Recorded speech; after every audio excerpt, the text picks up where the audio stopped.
दोस्तों, क्या आप बिलीव करोगे, इस बार 2021 की टोक्यो ओलंपिक में जापान के लोगों के ई वेस्ट सारे दुनिया का सम्मान बना है। मतलब ओलंपियंस के गले में जितने भी मेडल लटके हैं वो सारे जापान के लोगों के खराब फोन, टीवी या फिर फ्रिज, लैपटॉप या फिर जितने भी सारे ई वेस्ट थे उससे बना था। और इलेक्ट्रॉनिक वेस्ट को शॉर्ट में ई वेस्ट कहते हैं। और क्या आपको पता है, आपके फ़ोन में गोल्ड है। और क्या आपको भी लगता है कि ओलंपिक का मेडल सच में पूरे सोने का होता है, मतलब पूरा प्योर गोल्ड का होता है? और इन सबसे भी इम्पोर्टेंट बात, क्या आपको पता है ई वेस्ट हम इंसान और हमारे एनवायरनमेंट और ख़ास करके हमारे बच्चों के लिए कितना ज़्यादा घातक और ख़तरनाक है? तो आइए आज इस वीडियो में इन सारे चीज़ों को गहराई से समझते हैं। नमस्कार दोस्तों, तो कहानी शुरू होती है 1 फरवरी 2017 को, जब जापान के ओलंपिक ऑर्गेनाइजिंग कमेटी ने पूरे देश भर में यानी पूरे जापान में अनाउंस कर दिया कि आपके पास जो भी आपका ख़राब फ़ोन या फिर जितने भी सारे यूएस थे वो हमें डोनेट कीजिए, हमें ओलंपिक्स मेडल बनाने हैं। फिर क्या था, जापान के जितने भी सारे स्कूल्स, कॉलेजेस और यूनिवर्सिटीज़ या फिर जितने भी सारे एजुकेशनल इंस्टीट्यूशंस थे उन सब में एक्स्ट्रा क्लासेस लिए गए इस अवेयरनेस को फैलाने के लिए। और जापान में जितने भी बड़े बड़े सेलिब्रिटीज थे, जितने भी इन्फ्लुएंसर थे, सपोर्टर्स थे, उन्होंने इस मुहिम को सपोर्ट किया और उन्होंने भी इस बात को फैलाया हर जगह तक। उनका जितना पहुंच थे वहाँ तक उन्होंने इस बात को फैलाया ताकि लोग अवेयर हो सके और लोग डोनेट करें इसके लिए। और यूएस को रिसाइकल करके मेडल बनाने का इस प्रोजेक्ट को नाम दिया गया टोक्यो 2020 मेडल प्रोजेक्ट। और ये प्रोजेक्ट कंटिन्यूसली 2 साल तक चला और 31 मार्च 2019 को ये प्रोजेक्ट बंद कर दिया गया। मतलब लोगों से ई वेस्ट कलेक्ट करना बंद कर दिया गया। अनाउंसमेंट के बाद अब बारी है ई वेस्ट को कलेक्ट करने का। तो कलेक्ट कैसे किया उन्होंने? देखिए, मोबाइल को अलग से कलेक्ट किया और बाकी सारे ई वेस्ट को अलग से कलेक्ट किया। और मोबाइल को कलेक्ट करने के लिए 2400 एनटीटी डोकोमो स्टोर वालों ने अपने स्टोर में एक बॉक्स रखा था जहाँ पर लोग खुद आके उनका खराब फोन को डोनेट करके चला जाता था।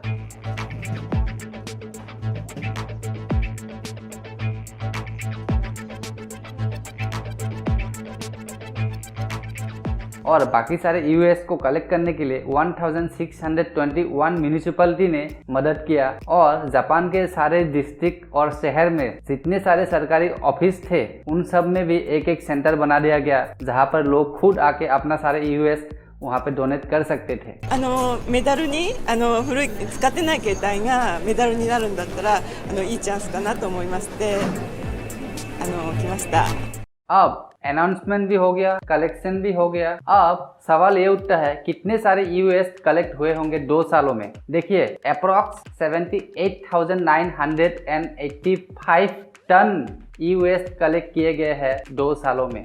उसमें से अप्रॉक्स 6.21 मिलियन मोबाइल फ़ोन थे। अब अगर आपको टन फन ये सब समझ में नहीं आता है तो ये केजी में होगा 7 करोड़ 89 लाख और 85,000 केजी। इतने सारे यूएस कलेक्ट हुए थे 2 सालों के अंदर, जबकि पूरे जापान के टोटल पॉपुलेशन है 12.63 करोड़। मतलब 8 करोड़ के आसपास यूएस कलेक्ट हुए थे 12 करोड़ के पॉपुलेशन वाले देश में। अब 78,985 टन में से कितना सारा मेटल्स निकला होगा? देखिए, सिल्वर निकला था अप्रॉक्स 3,500 केजी, ब्रॉन्ज निकला था अप्रॉक्स 2,200 केजी और गोल्ड निकला था अप्रॉक्स 32 केजी। और यही अमाउंट ऑफ मेडल से टोक्यो ओलंपिक के लिए 5,000 मेडल बनाए गए थे। अच्छा हाँ, और एक इंटरेस्टिंग बात, ओलंपिक की पूरी हिस्ट्री में ये पहली बार हुआ है जहां पूरा एक देश की सारे नागरिक यानी सारे सिटीजन्स ने ओलंपिक की मेडल्स बनाने में अपना हिस्सेदारी दिखाया है। 90% जापानियों ने इसमें अपना योगदान दिया है। जापान ओलंपिक कमेटी ने तो यहाँ तक कहा है कि जापान के लोगों के मदद के बिना ये नामुमकिन था। मतलब ये ओलंपिक को ऑर्गेनाइज करना नामुमकिन था। एक Japanese retired Olympian Takeshi Matsuda ने एक अच्छी बात बोली है कि इस तरह मेडल्स सिर्फ एथलीट ही नहीं,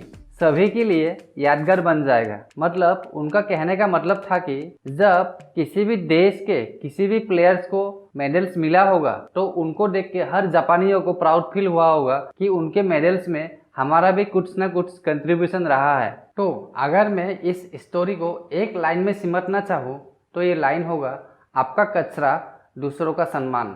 अब बहुत सारे लोगों को लगता है कि ओलंपिक में जो गोल्ड मेडल देते हैं वो गोल्ड मेडल प्योर, जहाँ सिर्फ 6 ग्राम गोल्ड होता है। और उस 6 ग्राम गोल्ड का इंडियन रुपीस में कितना कीमत होती है आपको पता है? बस 55,000 रुपीस। और इसी तरह जो ब्रॉन्ज के मेडल है वो 95% कॉपर और 5% जिंक से बना हुआ होता है, जिस पर रेड ब्रश किया जाता है। बस सिल्वर मेडल प्योर सिल्वर का होता है। आप साथ में लगे हाथ ये भी जान लीजिए टोक्यो ओलंपिक में जितने सारे मेडल्स थे उनका वजन क्या था। देखिए, गोल्ड मेडल का वजन था 556 ग्राम, सिल्वर का था 550 ग्राम और ब्रॉन्ज का था 450 ग्राम। ओके, फोन में भी गोल्ड होते हैं, ये तो आपको अभी तक पता चल ही गया होगा। लेकिन हर फोन में, मतलब आपके फोन में कितना गोल्ड हो सकता है? हर मोबाइल में सिर्फ 0.034 ग्राम गोल्ड होते हैं। ये थोड़ा ऊपर नीचे हो सकता है एंड्रॉयड और आईफोन के मामले में, बट अप्रोक्स इतने ही होते हैं। और मोबाइल में गोल्ड के साथ कॉपर, सेरामिक, प्लास्टिक और कई प्रकार के मेटल्स होते हैं। तो दोस्तों, इस वीडियो का पहला पार्ट यहीं पे समाप्त होता है, मतलब इसका हैप्पी एंडिंग होता है। अब इसका दूसरा पार्ट शुरू होगा और ये सबसे इम्पोर्टेंट पार्ट है इस वीडियो का। इसी पार्ट के लिए ही मैं ये वीडियो बनाया हूँ एक्चुअली। और ये ओलंपिक वाला पार्ट मुझे अच्छा लगा एज ए रेफरेंस बताने के लिए आपको, और एज ए इन्फॉर्मेशन भी। तो इस पार्ट में हम जानेंगे ई वेस्ट क्या है और इससे क्या खतरा है आपको, मुझको और हमारे एनवायरनमेंट को, और इसको रिसाइकल करना कितना ज़रूरी है। और आपको पता चल जाएगा जापान ने ई वेस्ट को रिसाइकल करके मेडल्स क्यों बनवाए, जबकि उनके पास पैसा था कि गोल्ड खरीद के, ब्रॉन्ज, मेटल ये सब खरीद और वो मेडल बनाए, लेकिन उन्होंने ई वेस्ट का सहारा क्यों लिया, आपको इस वीडियो के एंड तक पता चल जाएगा। और उसके बाद आप भी सोचने पर मजबूर हो जाओगे आप अपना ई वेस्ट को क्या करने वाले हो। So what do you do with them? You unsympathetically remove them from your life. Till now, what kept you entertained is today plaguing the world with global warming. Till now, what used to be the pride of your household has today become a source of pollution and illness for someone else. So when our electronic equipment become useless to us, they become e-waste for the environment. Okay, अब आगे बढ़ने से पहले आप basic समझिए electronic waste मतलब ई waste क्या है। देखिए, जो चीज़ बैटरी और इलेक्ट्रिक से चलती है या फिर जिसे चार्ज देना पड़ता है, वो चीज़ जब खराब हो जाती है उसको हम इलेक्ट्रॉनिक वेस्ट कहते हैं। इसमें दो कैटेगरी है, एक है डोमेस्टिक जो हम लोग घर में यूज़ करते हैं, और एक है इंडस्ट्रियल। और जो हमारे डोमेस्टिक यूज़ होते हैं उसमें आपका मोबाइल, घड़ी, लैपटॉप या फिर टीवी कुछ भी हो सकता है जो इलेक्ट्रॉनिक और बैटरी या फिर कोई चार्जिंग से चलती है। आपको क्या लगता है पूरी दुनिया भर में से कितना सारा ई वेस्ट हर साल प्रोड्यूस होते होंगे, डोमेस्टिकली और इंडस्ट्रियली दोनों को मिला के? देखिए, डेटा के अकॉर्डिंग हर साल 50 मिलियन टन ई वेस्ट प्रोड्यूस होते हैं पूरे दुनिया भर में से। उसमें से हमारे इंडिया से बस 3 मिलियन टन ई वेस्ट जनरेट होते हैं, और ये 3 मिलियन मतलब 30 लाख टन। और ये ई वेस्ट जनरेट करने में हमारा इंडिया पूरे दुनिया भर में से 3 नंबर पर है। पहले पोजीशन पर है कोरोना वायरस यानी चाइना, और दूसरे पोजीशन पर है यूएसए। उसके बाद हमारा नाम आता है इंडिया का। ई वेस्ट जनरेट करने के मामले में हर साल अच्छी चीज़ों में भले ही हम पूरे दुनिया भर में से एकदम नीचे होंगे, लेकिन इन सब मामलों में, पोल्यूशन के मामलों में, हेट्रेट के मामलों में हम दुनिया भर में सबसे ऊपर रहेंगे, मतलब टॉप 3 में तो हम रहेंगे ही रहेंगे। अब दुनिया भर से 50 मिलियन टन जो ई वेस्ट हर साल जनरेट होते हैं उसका सिर्फ 20% रिसाइकिल होते हैं। बाकी सब कहाँ जाते हैं? बाकी सब जाते हैं लैंडफिल में, समुंदर में, नाले में, जमीन में, और उससे जो टॉक्सिक गैस निकलते हैं वो जाते हैं हमारे शरीर में। सिंपल, खास करके दिल्ली, मुंबई, बेंगलोर जैसी मेट्रो सिटी में जो रहते हैं उनके शरीर में तो बाप रे बाप, मतलब कोई अंदाज़ा नहीं लगा सकता मैं कितना ज़्यादा टॉक्सिक गैस होगा उनके शरीर में। Delhi is obviously a recycling hub of not just e-waste but other materials as well, and e-waste specifically so. Problem has been increasing steadily because obviously the use of electronics has increased steadily over the years. I mean, in fact, exponentially, I would say, not steadily. Really, we suddenly saw a boom maybe 10 years back. Okay, अब सीधे मुद्दे की बात। क्या हमें tension लेने की ज़रूरत है ई वेस्ट को लेकर? जी हाँ, सिर्फ टेंशन नहीं, बहुत ज़्यादा टेंशन लेने की ज़रूरत है हमें इस मुद्दे को लेकर, क्योंकि हम इलेक्ट्रॉनिक के साथ बहुत स्पीड से आगे बढ़ चुके हैं जहाँ रुकना नामुमकिन सा है, और जहाँ हम रुक गए वहाँ हम दुनिया से सबसे पीछे हो जाएंगे, क्योंकि आज की डेट पर इलेक्ट्रॉनिक हमारे जीवन का एक हिस्सा बन चुका है।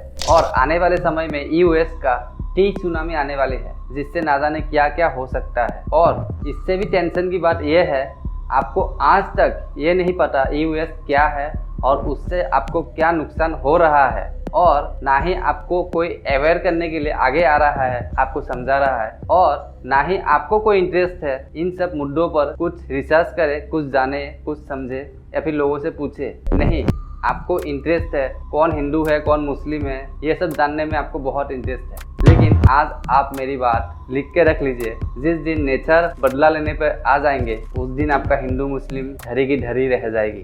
अब ई वेस्ट का रिसाइकल नहीं करने से क्या होता है, देखिए सबसे पहले तो आप जो मोबाइल यूज कर रहे हो या फिर जो आप ऑफिस में लैपटॉप डेस्कटॉप ये सब यूज करते हो और जो आप टेलीविजन देखते हो उसमें जो सर्किट बोर्ड होते हैं उसमें 16 टाइप्स की मेटल होते हैं, मतलब 16 टाइप्स की मेटल होते हैं। और मोस्ट इनफॉर्मल सेक्टर उस मदरबोर्ड से मतलब जो खराब हो जाते हैं उसमें से बस 0.1% ही मेटल रीयूज के लिए निकाल पाते हैं। और फिर क्या, जो रिपेयर नहीं होता है वो कहा जाता है, वो फेंक दिया जाता है लैंडफिल में, और लैंडफिल में वो परे परे मर्क्यूरी नामक एक गैस निकलता है जो बहुत खतरनाक केमिकल गैस है, जिससे हम इंसानों को कैंसर होता है। ये जिस भी लैंडफिल में परे रहते हैं वो लैंडफिल में वो परे परे जितना भी वो जमीन है वो जमीन को तो बंजर कर ही देता है, लेकिन उस जमीन के आसपास के जितना भी और जमीन है वो सारे जमीन को ये बंजर कर देता है। मतलब उस जमीन पर या फिर आसपास के सारे जमीन पर एक घास तक नहीं उगता है, इतना जहरीला चीज है ये। और आपको अगर कहीं पे दिखेगा कि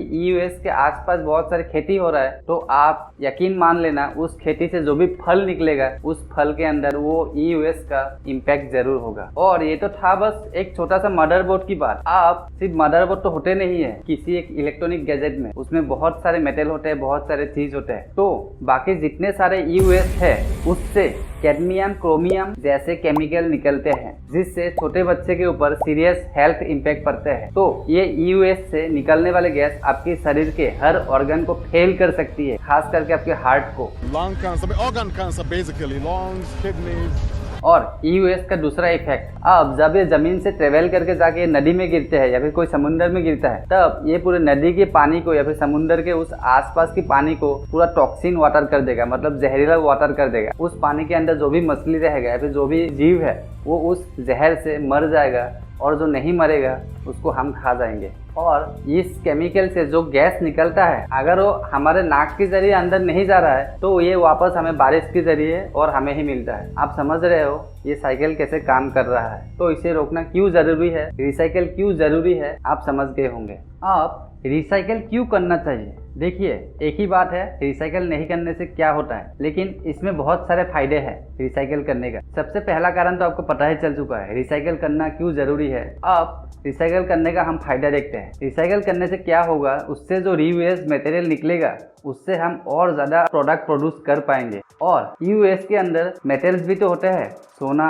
चांदी और कई सारे मेटल्स होते हैं जो बहुत इंपॉर्टेंट है एक प्रोडक्ट को बनाने के लिए। वो अगर हमें फ्री में मिल रहा है तो उसको हम क्यों वेस्ट जाने दें। देखिए रिसाइकिल करने का रेट इतना कम है कि जो यूएस लैंडफिल में पड़े रहते हैं वो तो आधा वहाँ परे परे ही खत्म हो जाता है। मतलब वो परे परे बारिश में वो खराब हो जाता है, टूट जाता है, बह के कहीं चला जाता है, तो आधा तो ऐसे ही वेस्ट हो जाता है। तो इसको हम वेस्ट क्यों जाने दे रहे हैं। और देखिए रिसाइकिल करने के लिए भी तो लोग चाहिए होगा, लोग चाहिए होगा मतलब क्या हुआ, जॉब प्रोड्यूस होगा, नौकरी पैदा होगा। जैसे ये चीज़ें अगर बाहर पड़ी रहेंगी तो सड़ेंगी, बदबू फैलेगी, क्योंकि पीवीसी में तो वैसे ही बदबू होती है। अगर कहीं कूड़े खत्ते या किसी जगह डाल दिया, माचिस लग गई तो ये टीबी के मरीज बना सकती है। तो इसको अगर संभाल कर हम रख रहे हैं तो वातावरण में फ़र्क आएगा, हम अपना रोज़गार भी पा रहे हैं और मालिक का दो पैसे का फ़ायदा भी हो रहा, और काम भी धंधा मजदूर भी आगे बढ़ते जा रहे हैं। क्योंकि वेस्ट इधर उधर फेंकने से तो कोई फ़ायदा है नहीं, जिससे दो पैसा मिल सकता है और वातावरण सही हो जाए, लोगों को परेशानी ना रहे।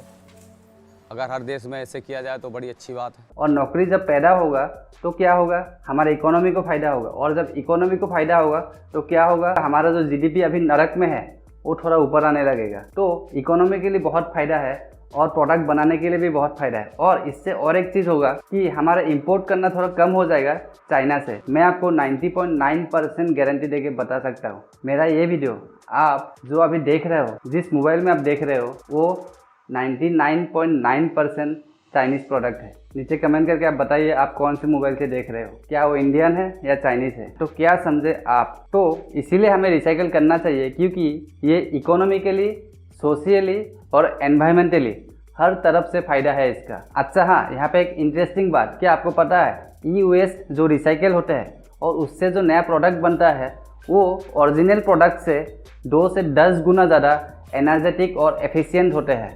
है ना मज़े की बात। अब आप खुद सोच के देखिए, रिसाइकल करना चाहिए या नहीं करना चाहिए। अब इतना सुनने के बाद अभी भी अगर आप हमारे एनवायरनमेंट को लेकर चिंतित नहीं हो तो कम से कम अपने बच्चों को लेकर तो चिंतित हो जाओ। अगर उससे भी चिंतित नहीं हो तो कम से कम लालच में आके तो चिंतित हो जाओ। अब मान लीजिए ये वीडियो देखने के बाद आपके मन में आ गया कि मेरे घर में जितना भी सारा ई वेस्ट है और आसपास जितना भी सारा ई वेस्ट गिरा हुआ है सबको उठा के मैं जाके मेरे सामने वाले कबाड़ी को दे आता हूँ। नहीं, वहीं पे रुकिए। अब आप पूछोगे तो क्या मैं कबाड़ी वाला को ना दूँ? सिंपल सा जवाब है नहीं। देखिए, इसका मैं आपको सिंपल सा कुछ पॉइंट बताता हूँ।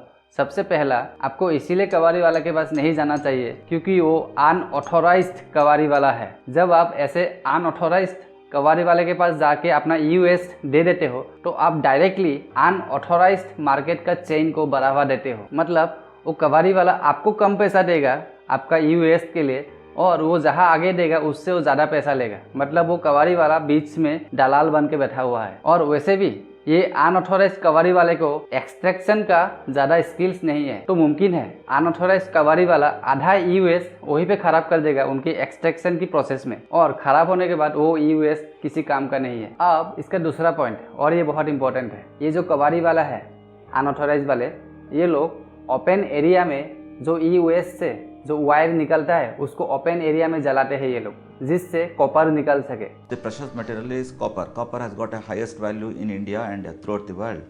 And how to separate it is just they are burning it. And this burning causes pollution. And it is hazardous. उसका जला के कॉपर होता है इसमें, ये जो अंदर ये अलग हो जाता है, ये जो अंदर इसके अंदर होता है ये होता है, मेटल रहता है, मतलब मेटल अलग हो जाता है। बाकी पीवीसी ये राख बन जाती है, राख बन के फिट जाती है, पाउडर बन जाता है, मतलब वो अलग है। और ये लोग बाकी जो मेटल्स है उसको निकालने के लिए साइनाइड बेस्ड एक एसिड यूज़ करते हैं जो बहुत ज़्यादा टॉक्सिक है। उससे निकलने वाला गैस बहुत जहरीला है। इससे उल्टा आसपास के जितना सारा एनवायरनमेंट है उसको नुकसान होता है और आसपास में रहने वाले सारे लोगों को भी नुकसान होता है। इसके ऊपर एक रिसर्च रिपोर्ट भी कहती है कि ई वेस्ट के वर्कर स्ट्रेस, हेडेक, सांस की कमी होना, चेस्ट पेन, कमजोरी और डिजीनेस, इवन डीएनए डैमेज से भी गुजरते हैं। ये एक वर्कर है, इनको सुनिए आप पहले। आँख में जलन, जैसे कभी कभी लाल बोर्ड आ जाता है जैसे ये, तो इसको हम ज़्यादा गर्म कर देते हैं तो धुआं उठता है, वो जरा आँख में लगता है, बाकी नहीं लगता। अब जैसे हम करते रहते हैं तो हमें आदत पड़ जाती है, हमें नहीं लगता, अब नए आदमी को लगता है। तो सुना आपने, इनको पता ही नहीं है कि ये हर सांस में कितना जहरीला टॉक्सिक गैस अंदर ले रहे हैं। इनको बस उतना पता है जो उनको पता चल रहा है फिजिकली। आंखों में धुआं लगने से आंखों से आंसू निकलता है, उनको बस उतना ही पता चल रहा है, लेकिन उनके बॉडी के अंदर क्या हो रहा है डैमेज उनको पता नहीं चल रहा है, क्योंकि तुरंत रिजल्ट नहीं देता है। इसीलिए बोल रहा हूँ, आप कबाड़ी वाले के पास मत जाइए। उनके पास जाना मतलब आप खुद उनको एक चाकू दे रहे हो और उनको बोल रहे हो इस चाकू से तुम अपना जान ले लो, और आसपास जितना लोग हैं उनको भी इस चाकू से घोप घोप के मार डालो। जी हाँ, लिटरली आप यही काम करोगे इनडायरेक्टली। अब आपका जाहिर सा सवाल होगा, तो फिर हम कहाँ जाए? हमारा जो ई वेस्ट है उसको हम कहाँ दें? आप जाइए गवर्नमेंट ऑथोराइज्ड रिसाइकलर के पास। अभी आप बोलोगे ये कहाँ पर है? आज की डेट पर हमारे इंडिया में 312 गवर्नमेंट ऑथोराइज्ड रिसाइकलर है, और इन सब मामलों में सरकार का साथ दीजिए, तभी हम जापान जैसा कुछ कर पाएंगे। भले ही आप सरकार के दूसरे पॉलिसी के साथ एग्री करो या ना करो, मुझे कोई दिक्कत नहीं है, ये आपका अधिकार है, आप एग्री कर सकते हो, नहीं भी कर सकते हो, लेकिन एनवायरनमेंट के मामले में हम सबको एग्री करना ही पड़ेगा।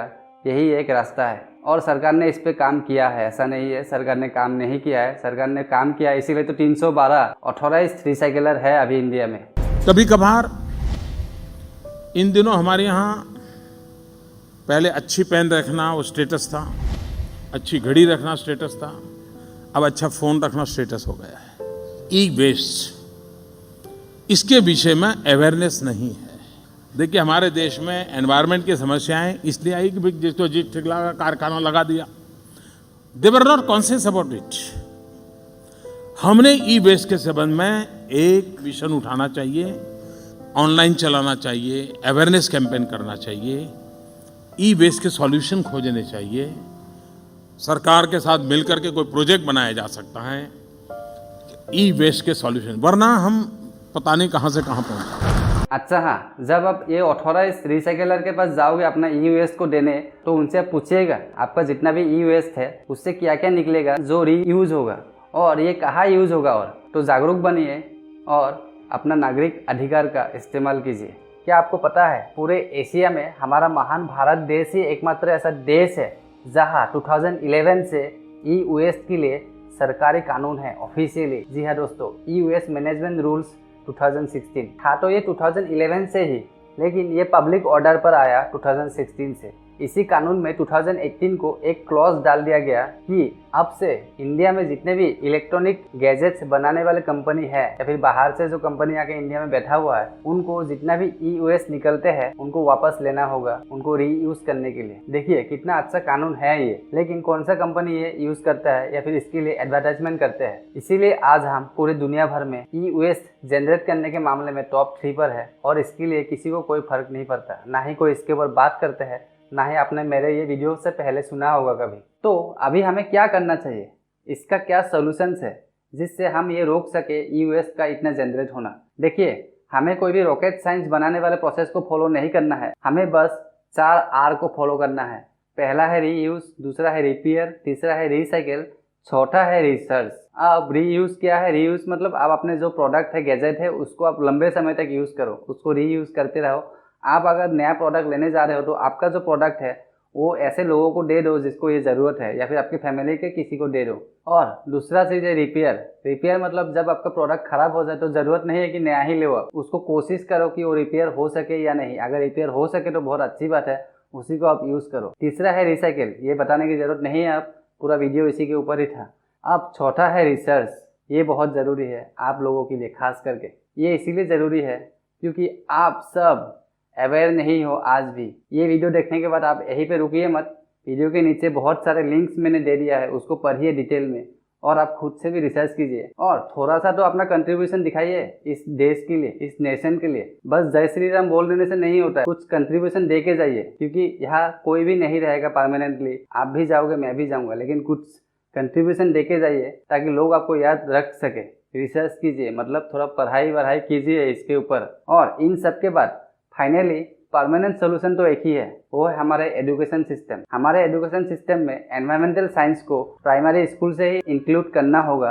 ये बात forest man of India Jadav Payeng ji ने भी कहा है और बहुत लोगों ने कहा है। तो दोस्तों, उम्मीद करता हूँ वीडियो आपको इन्फॉर्मेटिव लगा होगा और इससे आप बहुत कुछ सीखे होंगे जो आपको नहीं पता था। और अगर आप चाहते हो कि सच में लोग अवेयर हो तो इस वीडियो को शेयर कीजिए, और वीडियो अच्छा लगा हो तो वीडियो को लाइक कीजिए, और नहीं लगा हो तो डिसलाइक भी कर सकते हो आप। और आपका क्या राय है इस टॉपिक के ऊपर, आप नीचे कमेंट सेक्शन में मुझे बता सकते हो। तो तब तक के लिए आप मेरा ये दोनों वीडियो देखिए जो आपका दिमाग ख़राब करने के लिए काफ़ी है। तब तक के लिए मुझे दीजिए इजाज़त। नमस्कार।